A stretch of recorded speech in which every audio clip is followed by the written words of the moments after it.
tem o título aqui, Josué faz de novo concerto com o povo. Versículo 14 diz assim: agora, pois, temei ao Senhor, servi-o com sinceridade e com verdade, e deitai fora os deuses aos quais serviram vossos pais, da além do rio e no Egito, e servi ao Senhor. Porém, se vos parece mal aos vossos olhos servir ao Senhor, escolhei hoje a quem servais. Se os deuses a quem serviram vossos pais, que estavam da além do rio, ou os deuses dos amorreus, em cuja terra habitais. Porém, eu e a minha casa serviremos ao Senhor. Consegue repetir a última parte do versículo? Vamos lá, 3. 1, 2, 3. Eu e a minha casa serviremos ao Senhor. De novo. Eu e a minha casa serviremos ao Senhor. Amém. Aleluia. Glória a Deus. Aleluia. O livro de Josué é um livro de transição. Há uma transição de liderança aqui. Moisés já havia sido morto. E a Bíblia vai dizer que é necessário que Deus levante um outro homem. E Deus escolhe então Josué como um homem que iria liderar o povo. Só que havia uma preocupação no coração de Josué, aqui fechando o livro. Josué está preocupado, por quê? Porque a geração que está diante dele aqui não é a geração que saiu do Egito. A geração que saiu do Egito, Deus havia dito: vocês vão morrer no deserto e não entrarão na terra prometida, porque duvidaram da promessa. Então, até que o último morresse no deserto, Israel não entraria na terra prometida. Apenas 2 daqueles que saíram do Egito entrariam na terra. Esses eram Josué e Caleb, porque creram, porque acreditaram. O último a morrer foi Moisés. Quando Moisés morre, a liderança é passada para Josué e ele então lidera o povo a entrar na terra prometida. Esses que entraram já eram os filhos daqueles que saíram do Egito. Só que a geração que está diante de Josué no capítulo 24 não é mais os filhos dos que saíram do Egito. É os netos dos que saíram do Egito. Já é a terceira geração que está diante de Josué. Uma geração que a Bíblia vai dizer que não conhece tanto a Deus quanto a outra, que não tinha tanta experiência com Deus quanto as outras. E agora Josué fica preocupado, porque há um risco muito grande aqui desta geração, que agora casa com as demais nações que habitavam ainda a terra prometida, porque muitos não foram estipados, e agora vai misturar a sua fé com a fé cananeia, vai misturar o seu sangue com o sangue cananeu. E Israel fica preocupado porque o povo cananeu era um povo idólatra. Josué fica preocupado que o povo, misturando a sua fé por meio de casamentos, a fidelidade, o ato de subserviência a Deus, seja então extirpado, que o coração do povo se dobre ao coração das demais nações com que eles estão se casando. Aleluia. E o que Josué faz? Josué então, para manter o pacto, para manter a fidelidade. Nós vivemos numa época em que as pessoas se preocupam com isso. Nem tanto com Deus. As pessoas estão preocupadas em manter a fidelidade com outras coisas. Nós ficamos preocupados, por exemplo, em manter a fidelidade com a marca da roupa que nós gostamos. Existem pessoas que só usam daquela marca porque é o que lhe agrada. É o tênis daquela marca, é a calça daquela marca, a camisa daquela marca, o boné daquela marca. Ficam preocupados em manter essa fidelidade. Só usam aquela marca determinada de perfume. Nós temos a fidelidade, só usa aquela marca de tênis, só usa aquela marca de roupa, só gosta de louvores daquele determinado cantor.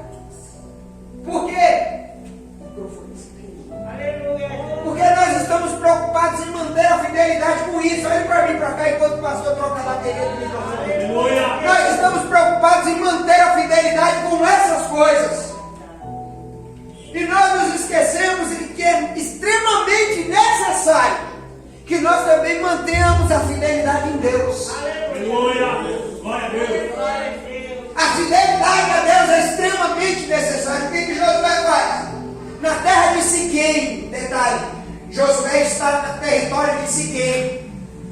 E é em Siquém que Josué vai lembrar a Israel tudo aquilo que Deus havia feito. Por que Siquém é tão importante? Porque foi em Siquém que Deus havia chamado Abraão. Aleluia. Gênesis capítulo 12. Aleluia. A promessa de Abraão pela primeira vez, Deus o chama na terra de Siquém. Foi na terra de Siquém que Jacó constrói um altar. Gênesis 33, 20, pela primeira vez, agora não como Jacó, mas como Israel. Ele assume o nome que Deus lhe dá. Foi em Siquém, por exemplo, que em Gênesis 35, Jacó exorta toda a família a jogar os deuses fora. É o que Josué está dizendo para o povo, olha, versículo 14: lancem os demais deuses fora de vocês. Aleluia. Joguem fora os ídolos, se afastem como Jacó fez a sua família. Foi em Siquém, por exemplo, que Josué fez o caminho de volta do nascimento, porque a nação de Israel começa em Siquém. A chamada de Abraão começa em Siquém. Então, a fala de Josué deveria ser naquele território para lembrar a Israel. Aleluia.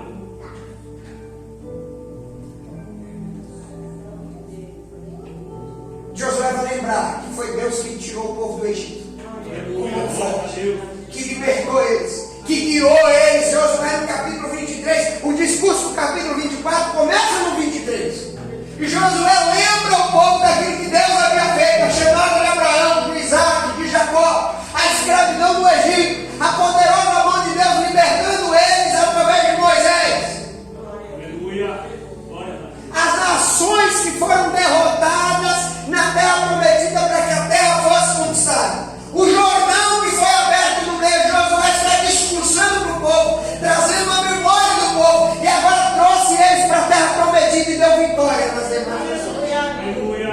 Glória a Deus. Josué trabalha em todo o capítulo 23 na liderança do povo, e no capítulo 24 de maneira direta até o povo, discursando para eles. Josué está trabalhando na memória do povo.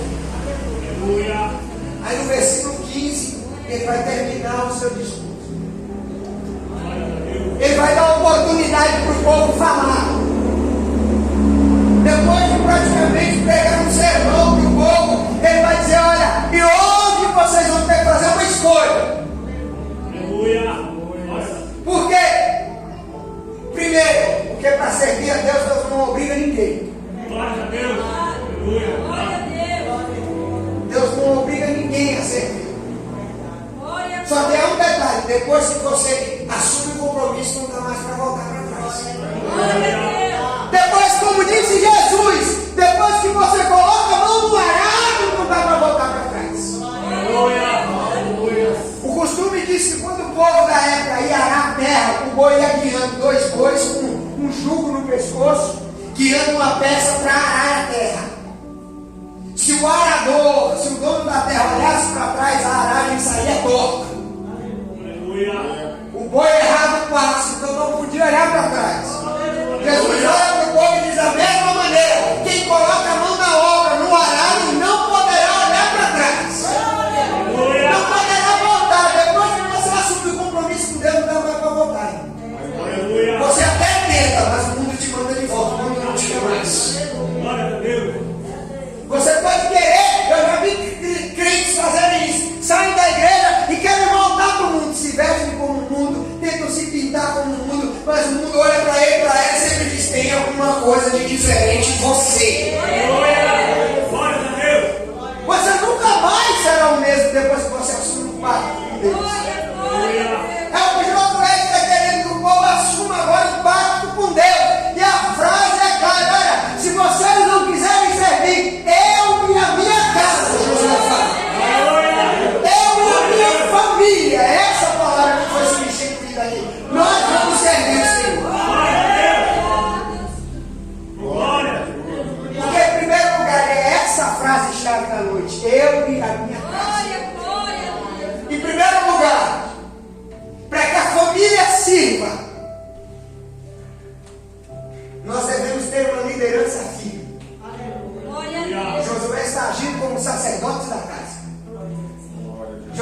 passa a liderança para outra.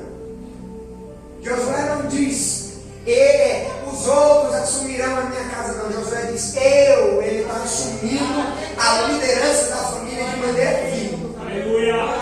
Glória a Deus. Nós temos que entender que o sacerdote, a sacerdotisa da casa é você, irmão. Glória a Deus. Você tem que assumir a liderança da casa. Nós temos que, e agora eu vou falar de maneira direta para os homens.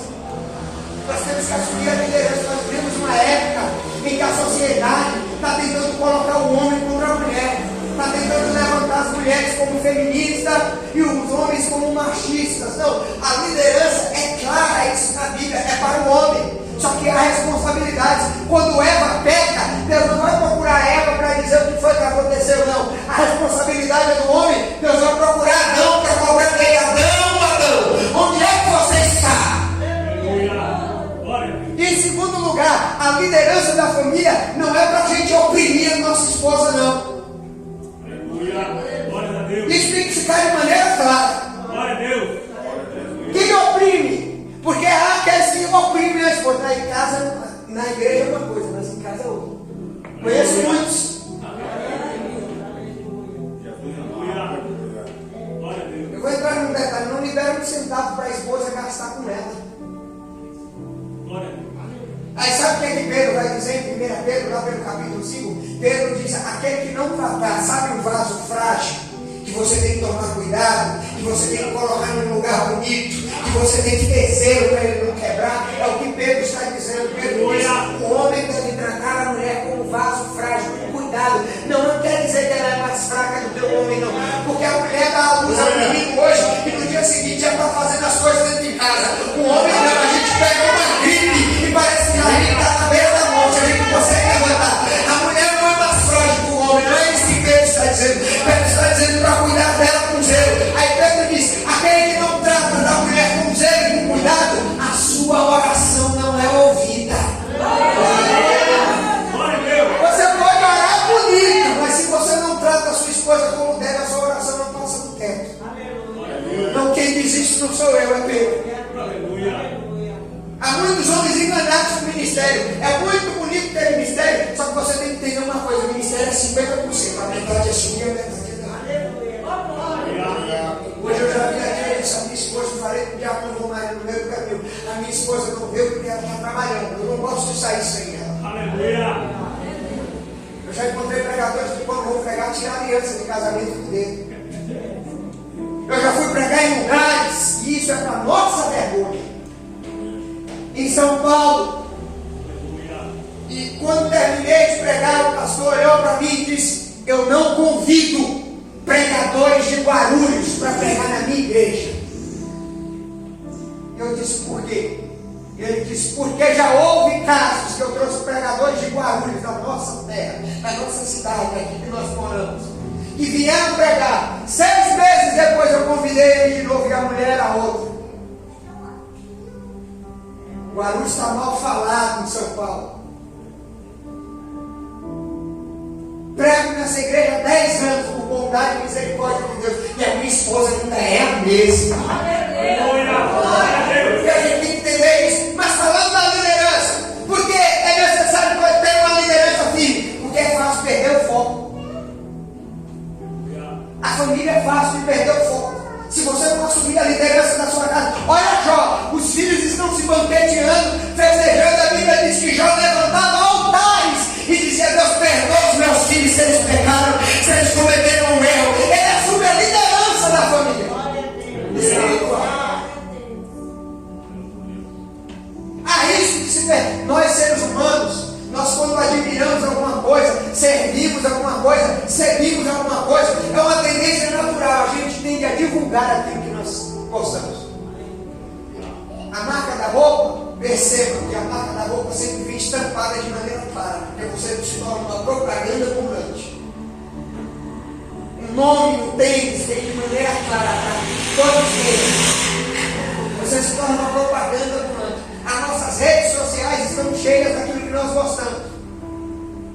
Se Jesus entrasse hoje aqui, ele colocasse um telão aqui e dissesse: hoje eu vou entrar na tua rede social, que eu quero ver onde é que está meu nome nela.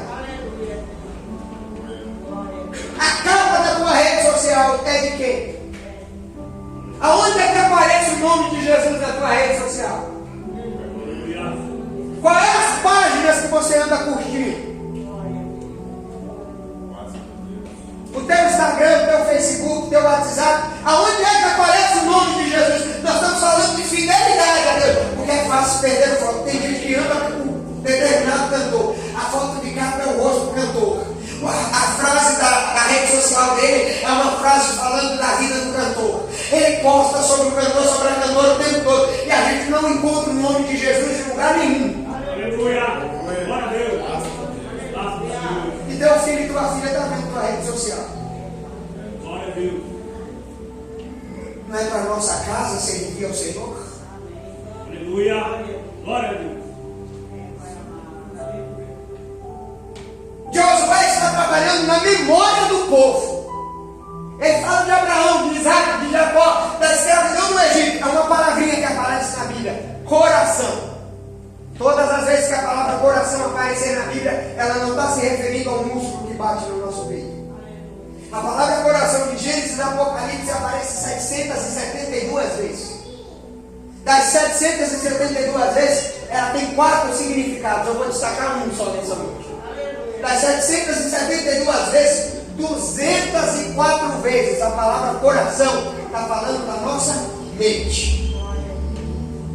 O que Josué está fazendo? Ele está trabalhando na memória do povo, na mente do povo. Ele está dizendo: vocês têm que encher a mente, a cabeça da palavra de Deus, daquilo que Deus fez. É disso que vocês têm que lembrar. Aleluia! Glória a Deus! O que é que tua mente está cheia? Tem gente que está aqui ouvindo a pregação pensando que vai jantar em casa. Glória a Deus, E é detalhe, quando a palavra coração aparece na Bíblia, se refere à mente. Eu vou citar uma das vezes que está se referindo à mente. Quando Jesus diz: a boca fala do que o coração está cheio, do que a sua mente está cheia. Aí fica a minha pergunta: do que é que você fala em casa? Para mostrar para o seu filho do que é que tua mente está cheia. Só conversa com o filho sobre futebol, sobre trabalho, sobre responsabilidade. Você nunca falou de Jesus para o seu filho. E nós queremos que a nossa casa sirva ao Senhor. O que Deus está fazendo é abrindo nossos olhos e dizendo: olha, a partir de hoje, começa a chamar teu filho para falar de Jesus. Senta com ele para ler a Bíblia uns momentos. Mostra para ele o que há no teu coração. Aleluia! Glória a Deus! Provérbios 4, 23. Sobre tudo que se deve guardar, sobre tudo que se deve guardar, em outras palavras, o mais importante que se deve guardar, guarda o teu coração. Aquilo que alcança a tua mente é o que vai determinar o rumo da tua vida. É por isso que Josué está colocando na memória do povo a história de Israel. Porque foi daquilo que Deus fez, do pacto, da proteção, da providência, do cumprimento da promessa. Porque ela queria guiar a vida de Israel. Aquilo que era colocado na mente do povo.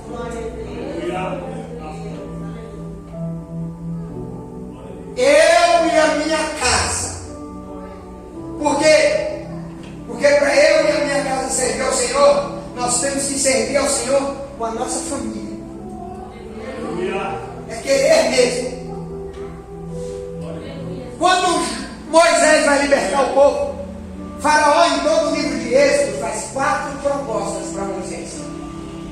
Ele tenta negociar com Moisés 4 vezes. Uma das negociações de Faraó com Moisés é Êxodo capítulo 10, versículo 11. Faraó diz: eu faço um negócio com você, Moisés. Eu faço um pacto. Não é o que Josué está fazendo com o povo, no capítulo 24, um pacto. Faraó quer fazer um pacto com o povo. Não faça pacto com Faraó. Faraó é a figura do diabo na Bíblia. Não faça pacto com o diabo.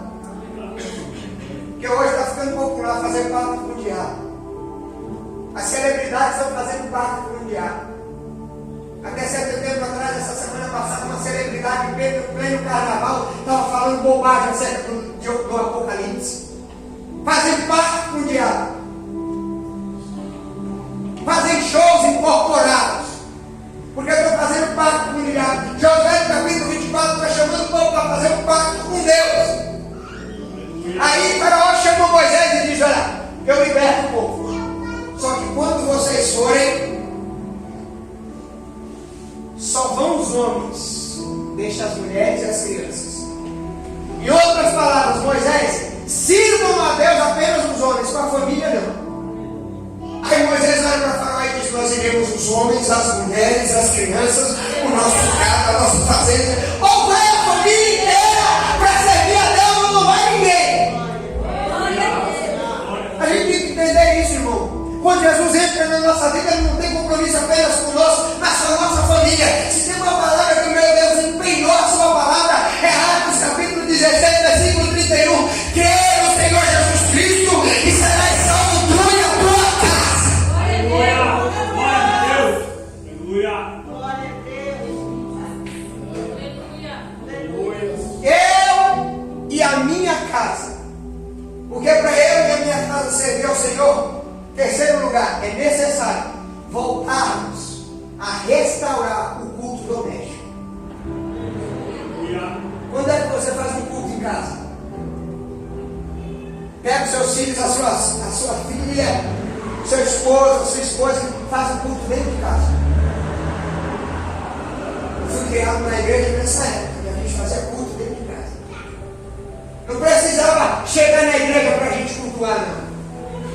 Não precisava chegar na igreja para o pregador. Hoje nós estamos acostumados a convidar o pregador para o pregador mandar fogo para a igreja. Isso está errado. Eu fui criado numa época da igreja que era a igreja que mandava fogo no pregador. Por quê? Porque os altares eram acesos dentro de casa. Aleluia.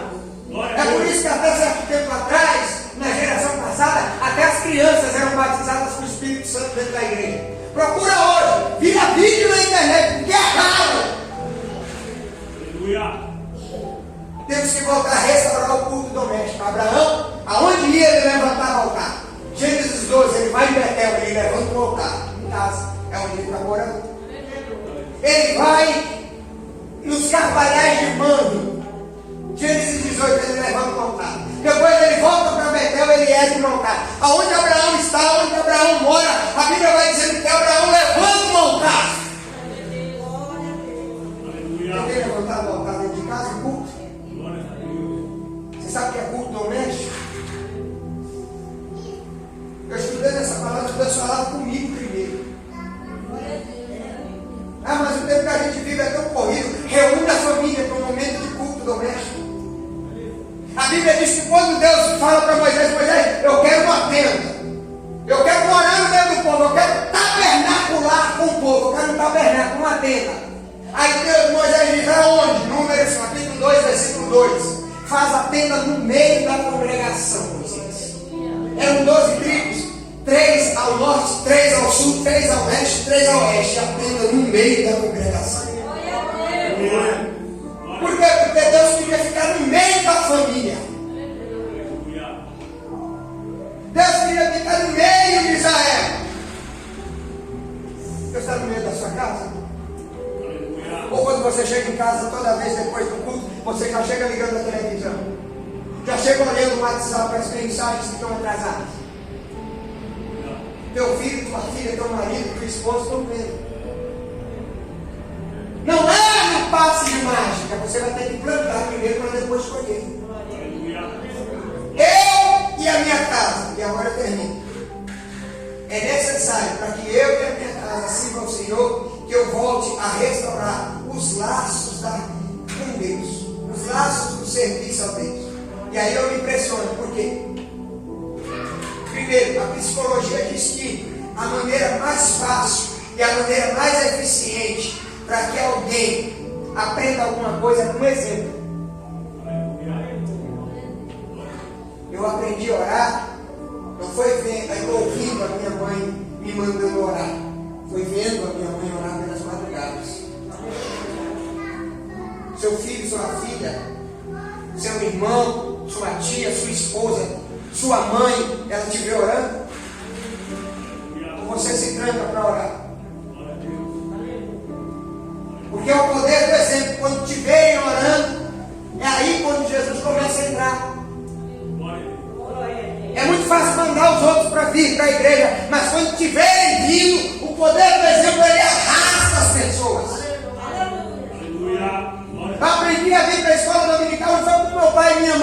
estudando, não. Foi vendo eles acordar, trabalharem a semana inteira acordando cedo, e chegar no domingo ainda bem acordarem cedo para vir para a escola dominical com eles. Aleluia.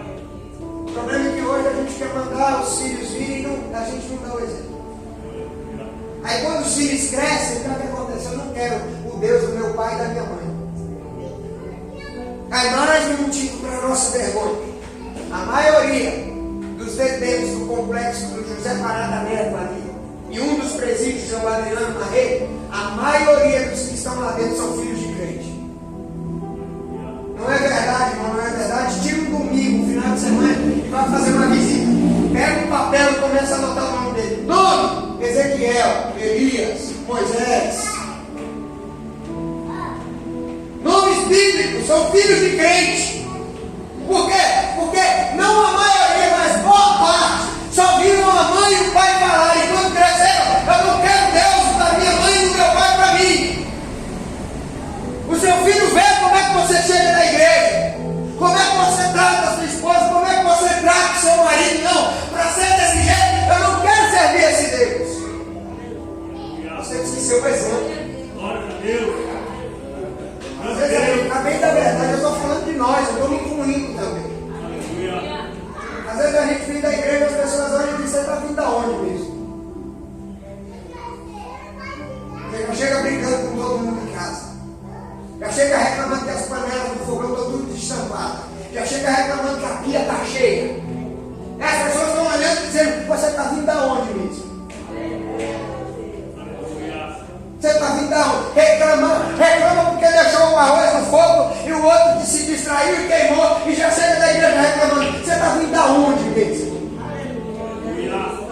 A gente perde as pessoas, não são nas grandes coisas, são nos pequenos detalhes. Aleluia. Glória Não, queimou, não tem problema não, foi isso outro. a Deus. Você está vindo da igreja desse jeito? Tem certeza que você está vindo da igreja? É para ser crente desse jeito? Aleluia. Isso não é só com você não, às vezes acontece comigo, quando eu vou reclamar, o Senhor já me lembra: calma, segura. Senhor, mas eu sou pernambucano do sangue quente, Senhor. Jesus, calma, segura. Você pode ter o sangue de pernambucano, de sergipano, de alagoano, o sangue que corre lá na sua veia tem que ser o sangue de Jesus Cristo de Nazaré. Até que você baixe a cabeça contra a pedreira e diz: eu vou orar pela sua vida. Aleluia. Nós temos que aprender a ganhar as pessoas caladas. O problema é que a gente fala demais, quer falar mais alto que todo mundo dentro de casa. Você manda o seu marido calar a boca dentro de casa, sua filha olhando. Eu e a minha casa, a minha palavra, eu já evoluí. Eu comecei pregando como avivalista. Hoje eu prego como pastor. Talvez seja por isso que me ungiram no final do ano passado. Porque nós temos que tomar consciência, parar de romantizar a Bíblia. Isso aqui não é um livro poético, isso aqui é um livro para ser racional. Paulo diz: o culto seja com racionalidade. A gente tem que consertar onde nós estamos errando, para que os outros não venham consertar a gente depois. Paulo fala isso no capítulo da Santa Ceia. Ele diz: se nós nos corrigimos a nós mesmos, o mundo lá de fora não vai nos corrigir. É melhor apanhar do pai dentro de casa do que das pessoas lá fora. Glória a Deus. Eu estou terminando. Para mim terminar, a Bíblia vai dizer que Arão é escolhido sacerdote. Só que Arão delega funções para toda a família. Começa a delegar, vai fazer culto no lar. Fulano, você vai ler um versículo essa semana. Eu não sei ler, passa a semana praticando. Vai cantar um hino da harpa, eu não sei cantar. Canta do jeito que você sabe. Vai fazer uma oração, eu não sei orar. Ora do jeito que você sabe. Delegue funções no meio da sua família. Aleluia. Glória a Deus. Tem responsabilidade. E eu termino citando um dos meus pregadores preferidos, John Wesley, em português João. John Wesley nasceu na Europa Antiga, 1700, século XVIII. Foi um dos grandes pregadores da Europa inteira. Ele abalou o mundo na época. Wesley, quando pregava e estendia a mão, o povo caía em efeito dominó, porque o vento do Espírito vinha. Só que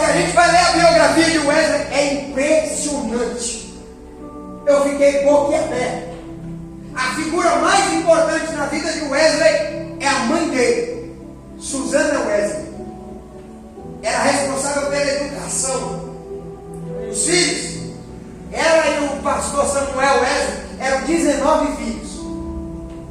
Wesley era o 15º, o filho de número 15. Em primeiro lugar, a biografia vai dizer, ela não poupava vara com seu filho. Provérbios, capítulo de número 13, versículo 24.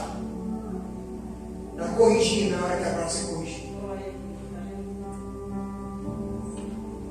Segundo, a biografia vai dizer, ela não permitia, quando corrigia o filho, quando dava umas palmadas no filho, ela não permitia dentro de casa, tanto ela quanto o marido, que os filhos chorassem em voz alta.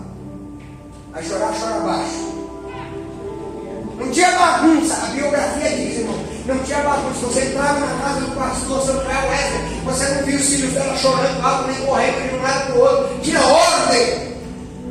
Eu me lembro, até certo tempo atrás, meu pai e minha mãe conversando. Ai de mim se passasse pelo meio da conversa. Hoje, o pai e a mãe estão contando uma história, o filho diz é mentira. Para nós que casa servir ao Senhor, em primeiro lugar, aquilo que Isaías diz para Ezequias: coloca a tua casa em ordem. Não, eu sou teu pai, eu não sou tua mãe, eu não sou teu coleguinha, eu não sou teu amiguinho de escola, não. Você tem que me chamar, não é pelo nome. Filho e filha chamando o pai pelo nome, a mãe pelo nome, não. Até hoje, eu tenho 33 anos de idade, é senhor e senhora para minha mãe e para o meu pai. A minha coluna está arrepiando aqui nessa noite. Deus está falando com alguém nessa noite de maneira clara. Coloque de volta a sua casa em ordem.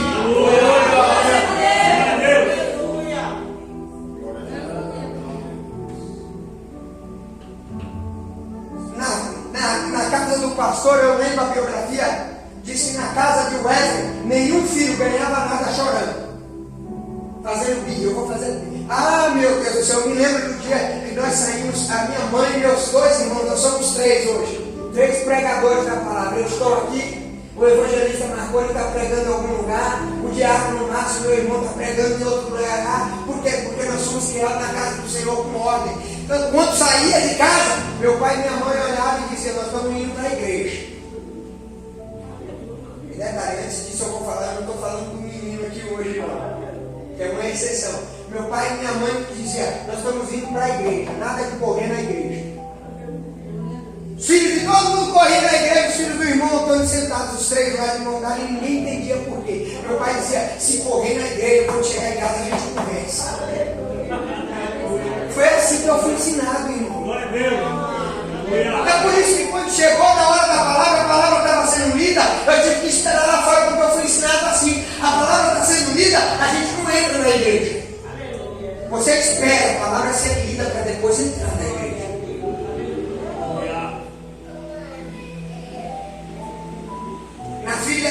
Na família de Wesley, quando os filhos faziam 5 anos de idade, eles tinham que saber o alfabeto já. Aí quando sabiam o alfabeto, eles iam começar a ler o primeiro livro de leitura. Eles começavam a ler a Bíblia. O primeiro versículo da Bíblia, Gênesis 1:1. No princípio criou Deus os céus e a terra. Todos os 19 filhos passaram por isso. Com 5 anos de idade, depois de aprender o alfabeto, eles tinham que começar a ler a Bíblia.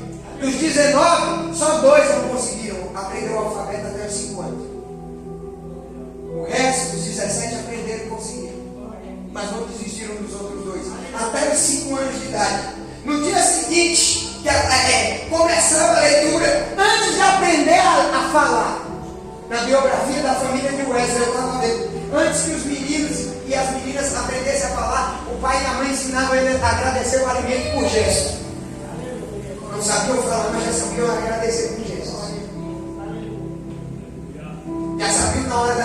Quando foi a última refeição que você sentou em volta da mesa com a sua família? Hoje, a gente senta, cada um pega o celular e vai para o canto.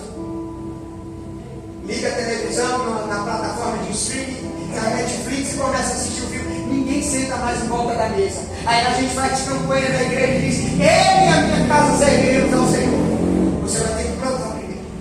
Todo mundo desliga o celular e desliga a televisão, eu quero todo mundo na mesa para a gente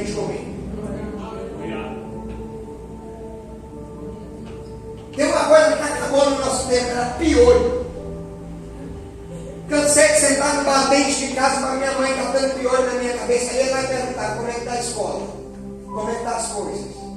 E os seus coleguinhas. A gente abria a vida ali naquele momento para nossa mãe. Dividia aquele momento com ela.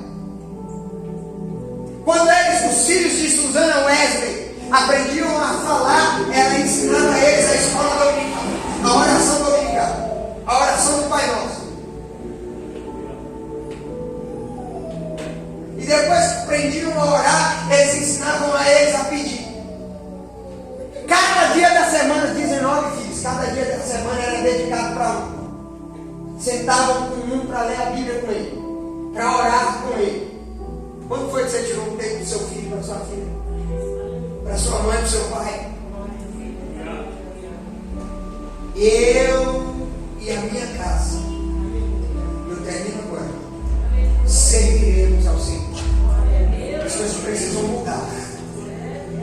Se você quer colher, você vai ter que começar a plantar. Deus está te alertando nessa noite algumas coisas que precisam ser mudadas. Aqui você vai chegar e dizer como Josué: eu e a minha casa, nós serviremos, não, nós servimos ao Senhor. Mas algumas coisas vão precisar mudar. O Espírito Santo trabalhando no meu coração essa semana falando: você precisa mudar aqui, você precisa melhorar aqui. Por quê? Porque as coisas com Deus não acontecem de um passo e mais. Josué quer a terra prometida, vai ter que lutar por ela. Aleluia. Fica de pé comigo nessa noite. Glória a Deus. Vou fazer uma oração e agradecer. Deixei para agradecer no final. A vida do Diabo com o Mário foi o canal de bênçãos dessa noite. Pastor Isaac por um CD ao altar. A vida de cada um dos irmãos por terem paciência de nos ouvir. Fica tranquilo que amanhã eu acordo 3 horas da manhã, como todo dia também. Eu quero orar com você. Só que eu quero que você ore hoje liberando palavras de bênção para o seu lar. Tome cuidado com aquilo que você fala dentro de casa. Às vezes a gente chega a dizer: essa casa hoje está um inferno. Pare de dizer isso. Eu já disse isso. O Espírito Santo já me consertou, já me ajudou. Às vezes dá vontade de dizer algumas coisas. Tá perto. Eu tenho paz em todo lugar, mesmo dentro de casa. Pare de dizer isso. Comece a liberar palavras de bênção sobre o seu lar. Na minha casa não está muito bem, mas em nome de Jesus ela vai melhorar. Eu sei que as coisas não estão do jeito que eu quero, mas eu creio que Deus vai melhorar. Senhor, quando der sexta-feira, o seu filho e a sua filha saírem para dentro, para a balada, para o fluxo, para andar de moto, feche do teu quarto e vai orar e vai falar com Deus. Senhor, aonde a minha filha estiver, aonde o meu filho estiver, aonde o meu neto estiver, eu te apresento nas tuas mãos. Olha comigo nessa noite, abençoando o teu lar e a tua casa. Senhor, eu entro na tua presença para agradecer a minha oportunidade nessa noite. Eu abençoo a cada lar aqui hoje, Senhor. A cada família que os teus servos vão encontrar quando chegarem em casa. Eu abençoo cada filho, cada neto, cada esposa. Senhor, eu profetizo nessa noite, Senhor, que esse ano as coisas vão mudar. Que até o final deste ano muitos ainda vão dizer: eu e a minha casa nós servimos ao Senhor. Ó Deus, eu declaro bênção, salvação no meio dessas famílias, porque há o poder da palavra de Deus. E hoje aqui falar não foi história de Caixinha, não. Foi a tua palavra que eu vim liberar sobre a casa do teu povo, Deus. E como o Senhor disse, a tua palavra ela não volta vazia. Aleluia. Ela vai ter efeito, Senhor. Esse ano vai ter pessoas que vão dizer: eu quero ir hoje na igreja com você. Olha, eu quero ouvir a palavra com você. Deixa eu ir na igreja com você hoje.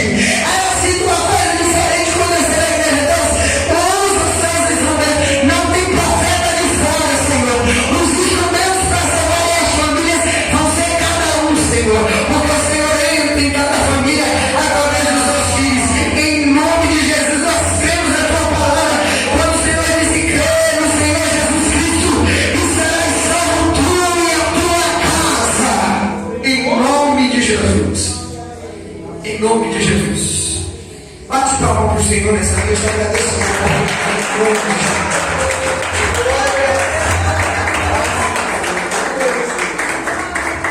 Mais forte para Jesus, irmãos. Aleluia. Glorifique nessa noite.